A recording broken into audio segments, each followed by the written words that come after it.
Cette guerre, bien sûr, n'aboutira pas, et les prophètes et nos maîtres expliquent que finalement, cette haine entre l'Occident et l'islam, qu'ils vont essayer de surmonter pour s'unir et pour détruire Israël, cette haine entre eux va ressurgir au moment où ils pensaient être unis, et au lieu de se battre contre Israël, ils vont s'entretuer les uns les autres. Et c'est comme ça que Israël et les nations vont être sauvés et que le Mashiach va pouvoir reconstruire le monde. Encore une fois, ne me prenez pas à la lettre, j'ai vraiment banalisé, simplifié à l'extrême le récit de la guerre de Gog. Mais je veux l'expliquer d'une manière beaucoup plus profonde et qui est liée à tout ce qu'on a expliqué pendant la première heure. Remarquez quelque chose d'extraordinaire. Le mot Gog, en hébreu, s'écrit Gimel, Vav, Gimel. Tout à l'heure, on a parlé du Aleph, qui est Yud, Vav, Yud. Et le mot Gog, c'est un Gimel qui a pour valeur numérique 3, un Vav et encore un Gimel. Ça veut dire qu'il y a un point commun entre le mot Gog et la lettre Aleph. C'est que la lettre Aleph, c'est un Yud, les 10 forces du maître du monde, un Yud en bas, les 10 forces de l'homme, et le Vav qui réunit la force d'Hachem et la force de l'homme, deux associés qui ensemble construisent le monde. Et Gog, c'est un Gimel qui s'associe à un autre Gimel grâce au Vav qui est au milieu, comme j'expliquais tout à l'heure. Le Vav est la lettre qui réunit deux choses, comme le et en français, le ciel et la terre, la table et les chaises. Donc, le mot Gog, encore une fois, je vais doucement, c'est un Gimel, un Vav et un Gimel. Quelle est la différence entre le mot Gog et la lettre Aleph? C'est que le mot Gog, je ne parle pas du Vav maintenant, parce que le Vav est dans le Aleph aussi, mais je vais parler des deux autres lettres, Gimel, Gimel dans Gog et Yud, Yud dans Aleph. Gimel a pour valeur numérique 3, alors que Yud a pour valeur numérique 10. Quelle est la différence entre le 3 et le 10? 7. 7. C'est-à-dire dans le mot Gog, il manque 7 dimensions qu'on retrouve dans le Aleph, qui lui, c'est Yud, Yud, 10. Vous me suivez? C'est pas trop difficile, vous me suivez? C'est bon? Très bien.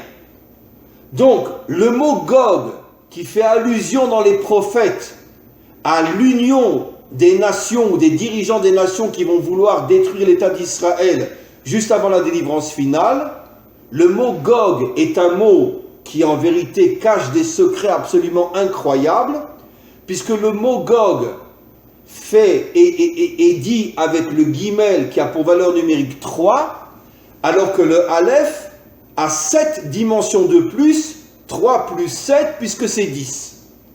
Le 7 vous fait penser à quoi, mes amis? Eh bien, le 7, c'est ce monde. D'après la Torah, le monde a été créé en combien de jours? 7 jours. Alors, encore une fois, ce sont des codes, comme je l'explique souvent dans mes cours, ce sont des métaphores, c'est pas à prendre à la lettre, mais restons au premier niveau. D'après la lecture première de la Torah, le monde a été créé en 7 jours. Donc, le temps, dans notre dimension matérielle, à 7 jours. Et jusqu'à aujourd'hui, une semaine, pour tous les peuples, c'est 7 jours. Les Français, les Russes, les Chinois, même en Iran et même en Arabie Saoudite, une semaine à 7 jours. Ça a été accepté par l'humanité tout entière. L'espace, mes amis, a aussi 7 dimensions. Je vais donner un exemple. Regardez-moi. Je suis là où je suis. Très bien. Donc, je suis un point. J'ai en face de moi le nord. J'ai à ma droite l'est. J'ai à ma gauche l'ouest. J'ai derrière moi le sud. Je suis à combien de points? 5. 4 autour de moi et moi qui suis au milieu. 5. Mais j'ai au-dessus ce qui est au-dessus de moi et ce qui est en dessous de moi. 7. Regardez comme c'est extraordinaire. l'espace-temps dans notre monde matériel a 7 dimensions. Le centre par rapport où je suis, le nord, l'est, l'ouest, le sud, au-dessus et en dessous. Et le temps, les 7 jours. Donc le chiffre 7 correspond à la dimension, à l'espace-temps de ce monde matériel dans lequel nous sommes. Toute la matérialité est composée par la dimension 7, 7 dans le temps et 7 dans l'espace. À quoi fait allusion le 3? Alors revenons aux attributs divins. Nos maîtres expliquent, et je vais l'expliquer d'une manière très simple, de manière à ce que tout le monde peut comprendre sans rentrer dans des notions de Kabbalah trop profondes. Il y a dans les 10 attributs divins 2 grandes catégories, disent nos maîtres. Les 3 premières font allusion au cerveau et les 7 dernières font allusion aux forces de l'action. Donc, comme un homme, avant d'agir, il a besoin de penser. Qu'est-ce que je veux faire? Qu'est-ce que je veux réaliser? Et après avoir pensé ce qu'il veut faire, il dévoile en lui les forces dont il a besoin et après il agit. Donc il y a en vérité 3 étapes qui mènent à l'action: la pensée, la volonté qui englobe l'ensemble des forces qui vont me permettre d'agir, et l'action elle-même. Nos maîtres expliquent que les 3 attributs divins d'en haut font allusion au monde de la pensée, l'idéal, la pensée, la conscience, et le 7 fait allusion aux qualités qui s'incarnent dans l'action. Je dirais la volonté qui s'incarne dans l'action. Vous remarquerez que Gog, Gimel, qui correspond au chiffre 3, correspond aux 3 qualités d'en haut, mais il lui manque les 7 qualités d'en bas. Ça veut dire que Gog fait allusion à un monde qui a la pensée, mais qui n'a pas l'action. C'est-à-dire que l'action est complètement déconnectée de la pensée. Alors, je fais allusion à quoi? Qu'est-ce qui se cache derrière mes explications? Eh bien, tout simplement, le monde occidental, comme l'expliquent nos maîtres, le chef de la guerre de Gog, c'est le monde occidental. Pourquoi le monde occidental? Bien que nos maîtres disent qu'il s'alliera, il essayera de s'allier à l'islam, d'ailleurs comme jusqu'à aujourd'hui. Les démocrates en Amérique ont fait savoir que s'ils gagnent aux prochaines élections, ils enlèvent toutes les restrictions que Trump a imposées à l'Iran et ils aideront l'Iran à avoir la bombe atomique. Pourquoi? Pour détruire l'État d'Israël, bien évidemment. Car les nouveaux nazis, c'est les démocrates américains, comme on le sait aujourd'hui, pour celui qui a des yeux pour voir. Et à mon avis, ils seront pires qu'Hitler. Mais bon, c'est un sujet en soi. Mais quoi qu'il en soit, pourquoi le monde occidental est représenté par les 3 sphirotes, les 3 attributs divins du haut? Eh bien, je vais vous le traduire dans un langage le plus simple possible et vous réservez vos questions pour dans à peu près 20 minutes. Quelle est la plus grande dictature, la plus meurtrière, la plus criminelle de toutes les dictatures qui n'ont jamais existé sur Terre? Évidemment, je vais vous surprendre, restez bien assis sur vos chaises, la démocratie. Pourquoi la démocratie? Je vais expliquer pourquoi. Parce que la démocratie, les idéaux de la démocratie sont sublimes. Liberté, fraternité, égalité.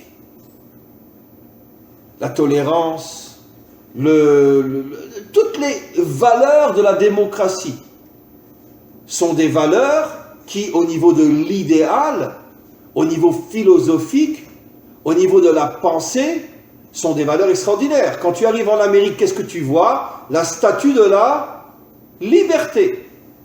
C'est quand même intéressant que dans le pays, d'accord, où jusqu'il n'y a pas si longtemps, les Noirs étaient considérés comme des sous-hommes et aucun pays n'a fait autant de mal aux Africains que l'Amérique, mais tu as la statue de la liberté. Déjà un petit exemple on pourrait dire de ce mensonge inimaginable entre l'idée que tu présentes et la réalité sur le terrain. D'accord? Bon, les choses ont quand même changé aux États-Unis, grâce à Dieu, mais c'est relativement récent. Sur presque 400 ans depuis la naissance, il n'y a pas un pays qui a génocidé, qui a fait souffrir plus les Africains que les Américains. Et pourtant, ça ne les empêche pas d'avoir la statue de la liberté. Très bien. Et la démocratie, bien évidemment. Alors, pourquoi je prends cet exemple-là? Pour montrer que la démocratie, c'est une vitrine fabuleuse au niveau des idées, au niveau de l'idéal. La vitrine est fabuleuse, mais sur le terrain, c'est tout le contraire. Pourquoi je dis que la démocratie est pire qu'une dictature? Écoutez-moi bien. Quand j'ai un dirigeant comme Staline, ou comme Pharaon, ou comme un César romain, je souffre. C'est clair, c'est visible. Il écrase son peuple, comme la noblesse avant la Révolution française. Donc, la dictature est visible, elle est ressentie. Je le sens sur ma chair, sur mon corps, j'ai mal, je souffre. Et donc la souffrance, d'une certaine manière, maintient ma conscience, que je prends conscience que à ma tête se trouve un criminel. Et donc je vais tout faire pour me battre et le faire tomber. Et il n'y a pas une exception à la règle dans toute l'histoire humaine. Toutes les dictatures ont subi une révolution qui les ont fait tomber. Le tsar est tombé, Staline est tombé, Hitler est tombé, Pharaon est tombé, les César est tombé. Pourquoi? Parce que quand je souffre et que c'est visible et c'est clair que je souffre, tôt ou tard le peuple se révolte et fait tomber le dictateur. Il n'y a jamais un dictateur qui a duré plus que quelques décennies. Impossible. Par contre, la démocratie, elle ressemble au serpent. Le fameux serpent dont parle la Torah. Le serpent, il vient, il t'attaque sans que tu l'entendes, sans que tu le vois. Et quand il t'entoure et qu'il va t'étouffer, c'est déjà trop tard. La différence entre un loup et un serpent. Le loup, c'est Staline. Le loup, c'est Hitler. Tu l'as devant les yeux. Tu sais que si tu ne te défends pas, il va te tuer. Et s'il t'attaque, tu sais en face de qui tu te trouves. Mais le serpent, tu ne le vois pas, il vient sans faire de bruit. Et il te démolit, et tu ne te rends même pas compte que tu t'es fait démolir. Pourquoi la démocratie dure depuis tellement longtemps? Parce qu'elle a compris quelque chose d'extraordinaire. Remplis le frigidaire aux citoyens, ils te foutent la paix et tu fais ce que tu veux. Et tu peux comploter autant que tu veux. Ils ne rentreront pas dans le magasin. Ils restent séduits par la vitrine. La démocratie, c'est une dictature qui a su se créer une vitrine tellement belle au niveau de ses idéaux, au niveau de ses valeurs. C'est vrai que le monde occidental a des valeurs, waouh, incroyables. Mais sur le terrain, quelqu'un sait vraiment ce qui se passe? Quelqu'un sait vraiment ce qui se passe sur le terrain? Qui sont derrière toutes les guerres? Et bon, donnons un exemple simple. Un exemple très simple. Pourquoi à l'époque, comment s'appelait-il, le président américain qui a attaqué l'Iran? On veut sauver le monde d'une guerre nucléaire. On n'a jamais trouvé des armes nucléaires en Irak, tout le monde le sait. Mais c'était un prétexte pour... Et puis quelques mois avant, il y a eu tous les enveloppes avec la poudre blanche. C'était la CIA qui l'envoyait partout pour faire croire que c'était les Irakiens. Et puis après, comment il s'appelait? Je ne me rappelais plus, bon, peu importe. ce président a fait croire que bon, ben, les Irakiens ont la bombe atomique, si on n'envahit pas l'Irak, c'est la fin du monde. Et tout le monde sait aujourd'hui que ça a été un des plus grands complots, un des plus grands mensonges insupportables jamais commis dans notre civilisation. Tu attaques un pays en inventant qu'il a la bombe atomique alors qu'il n'a rien du tout. Donc, mais au niveau de l'idéal, on part en Irak pour sauver le monde. Non, tu pars en Irak pour prendre tous les puits de pétrole. Mais au niveau de la vitrine, non, on part en guerre contre un pays qui met le monde entier en danger. Ils ont la bombe atomique. Dans le magasin, le discours est très différent. Dans le magasin, c'est qu'on va récupérer toute l'économie irakienne, c'est-à-dire les puits de pétrole. Mais au niveau de la vitrine, pour séduire les peuples, on va sacrifier nos soldats pour sauver le monde de la bombe atomique. C'est ça la démocratie. Ça veut dire que ce sont des mensonges tellement séduisants que tout le monde est ébloui par la liberté, par la fraternité, par la l'égalité, mais surtout ne rentre pas dans le magasin parce que ça pue tellement que tu vas en crever. Voilà. C'est pour ça que je dis que la démocratie est en vérité la dictature la plus criminelle jamais produite sur Terre, parce qu'à force de voir les dictateurs renversés, les dirigeants se sont posé la question, mais qu'est-ce qu'on pourrait faire pour que le peuple nous foute la paix? Alors ils ont compris. Donnez-leur des vacances, donnez-leur des allocations familiales, présentez un monde avec des valeurs extraordinaires, remplissez-leur le frigidaire, et comme ça, derrière leur dos, vous pourrez faire ce que vous voulez, personne ne vous posera la question, qu'est-ce que tu fais? Parce que mon frigidaire est plein. Nekuda. Point. Voilà. C'est ça, Gog. Gog, c'est le monde occidental. Il n'a que le guimel. Il n'a que les 3 valeurs du haut. Au niveau des 3 valeurs du haut, c'est un monde magnifique, comme on n'a jamais eu. Statut de la liberté, les droits sociaux, tout ce que vous voulez. Mais sur le terrain, il manque les 7 valeurs du bas. Ça veut dire que les 7 valeurs du bas, qui sont justement le fait que tu vis selon tes idées. Tu ne laisses pas tes idées dans la vitrine. Tes idées, elles sont dans le magasin aussi. Mais le monde occidental n'a que les valeurs du haut. Mais au niveau du 7 qui représente ce monde matériel, il n'a rien. Et c'est la raison pour laquelle Gog va attaquer Israël et à travers Israël veut anéantir l'humanité tout entière. Simplement, Israël est toujours, on pourrait dire, le bouc émissaire. Et après, comme on le sait, si Hitler avait réussi, c'est pas seulement les Juifs qui auraient disparu, c'est tout le monde qui aurait disparu. Parce que son plan n'était pas uniquement de tuer les Juifs, son plan était de tuer tous ceux qui s'opposeront à son idéologie du Troisième Reich. Et il a commencé par les Juifs, mais s'il avait eu le temps et les forces, il aurait pas seulement détruit les Juifs, il aurait détruit des dizaines de millions d'hommes et de femmes, des centaines de millions dans le monde.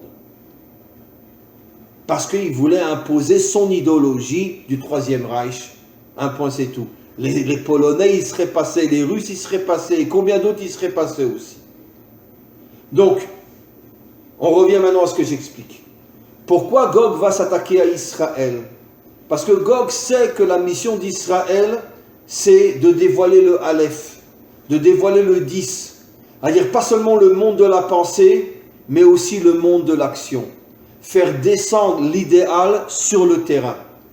Et ça, en vérité, c'est le projet de l'humanité tout entière.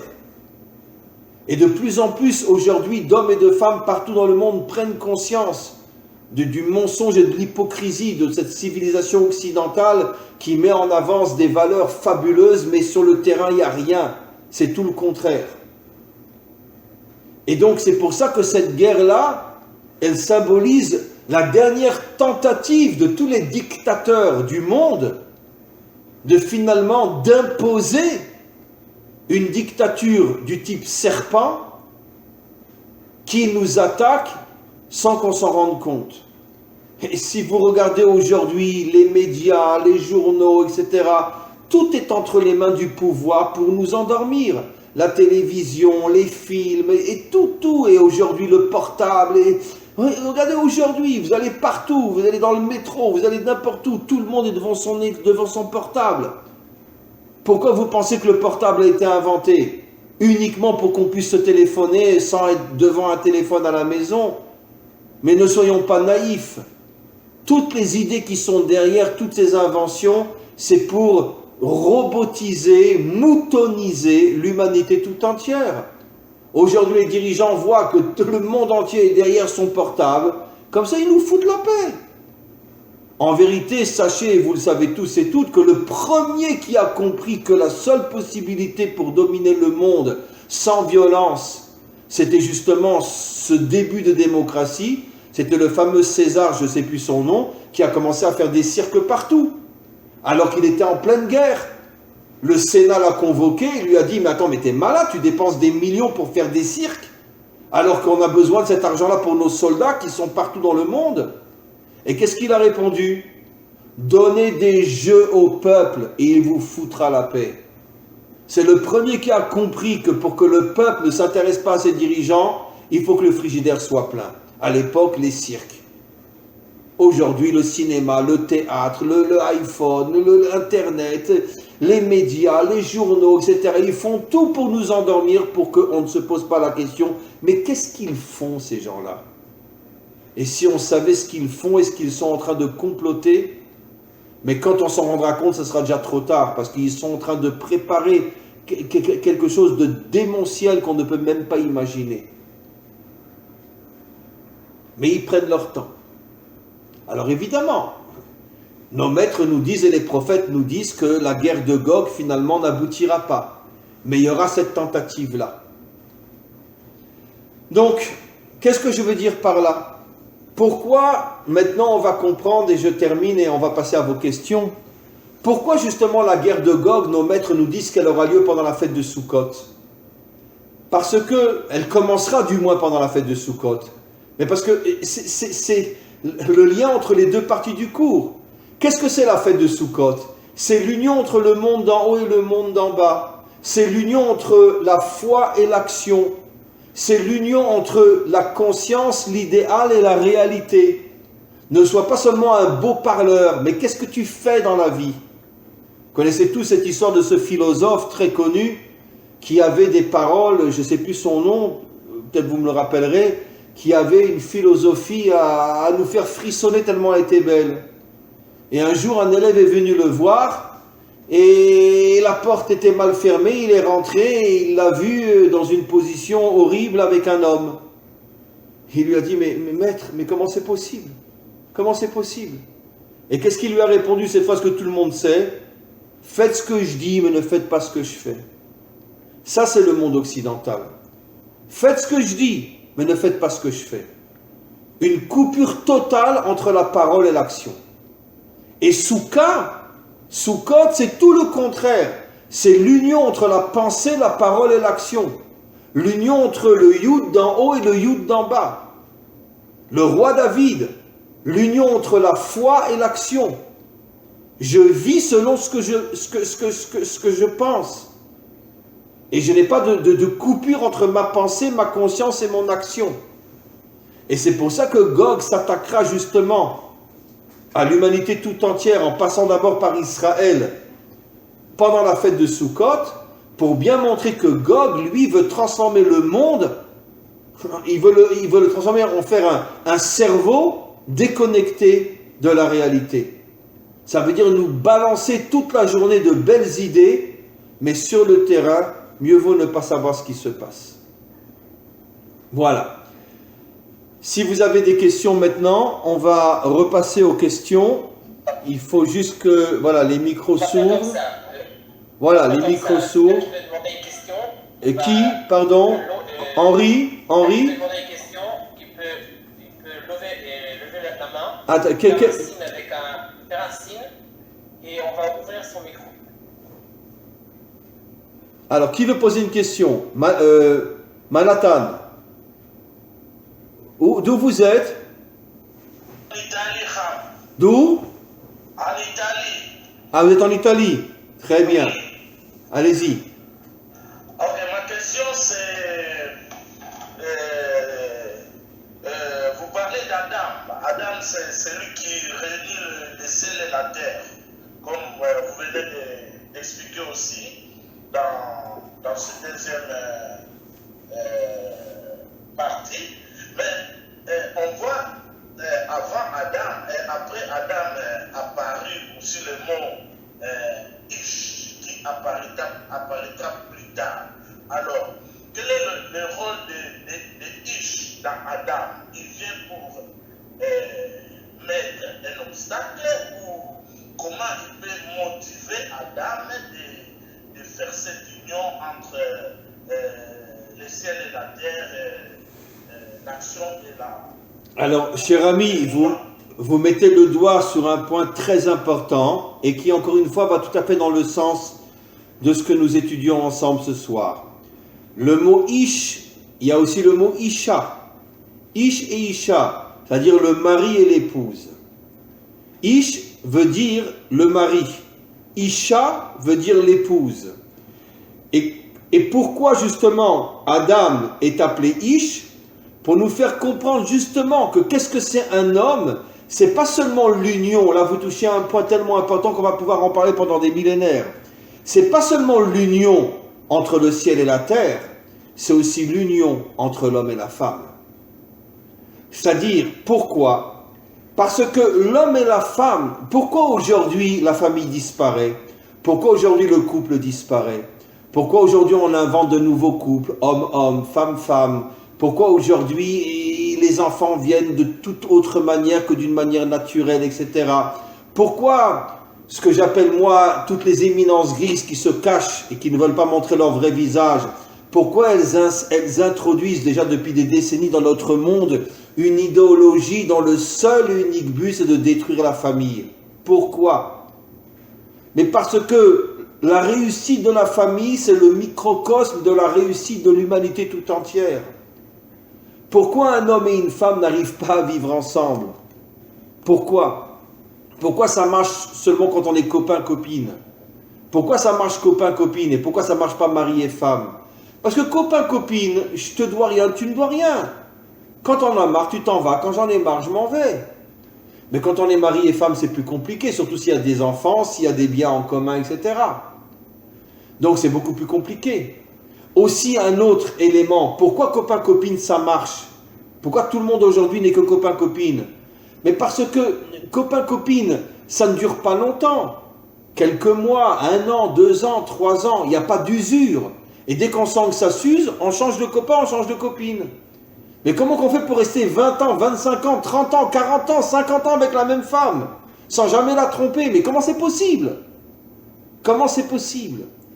Il faut donc des forces de renouvellement inimaginables pour pouvoir rester avec la même personne sans la trahir. Et pas seulement sans la trahir, l'aimer après 30 ans de mariage, plus encore qu'au début du mariage. Qui arrive aujourd'hui, après 30 ans de mariage, à aimer sa femme plus que quand il avait 20 ans? Qui arrive aujourd'hui? Parce que nous ne savons plus vivre avec l'autre. Et comme nous n'arrivons pas à vivre avec l'autre, on n'arrive pas à vivre avec son voisin, on n'arrive pas à vivre avec sa communauté, on n'arrive pas à vivre avec un autre peuple, avec une autre religion, avec une autre idéologie, avec un autre courant politique. Tout commence dans le couple. À partir du moment où les couples ne marchent plus, plus rien ne marche dans le monde. Et c'est pour ça que l'idéologie aujourd'hui veut détruire le couple pour détruire le monde. Ou plutôt pour transformer l'humanité tout entière en robots, en moutons, en esclaves, qui seront à la solde de quelques forces dominantes. C'est tout leur projet. Et donc, c'est pour ça que Adam s'appelle aussi Ish et Isha, pour nous faire comprendre que pour pouvoir arriver à unir le ciel et la terre, commence d'abord par unir l'homme et la femme. Et quand tu arriveras à unir l'homme et la femme, tu arriveras aussi à unir le ciel et la terre. Parce que les deux sont liés. Si vous voulez, c'est l'union horizontale et l'union verticale. D'abord, arrive à unir les hommes et tu pourras aussi unir l'homme et Dieu. D'ailleurs, vous verrez que dans les 10 commandements, sur la première ligne, qu'est-ce qu'il y a marqué? Je suis Hachem ton Dieu Et sur l'autre ligne, tu ne tueras point. Quel est le lien? Si tu ne t'entends pas avec l'autre, au point que tu veux le faire disparaître, sache que tu ne t'entendras jamais avec Dieu.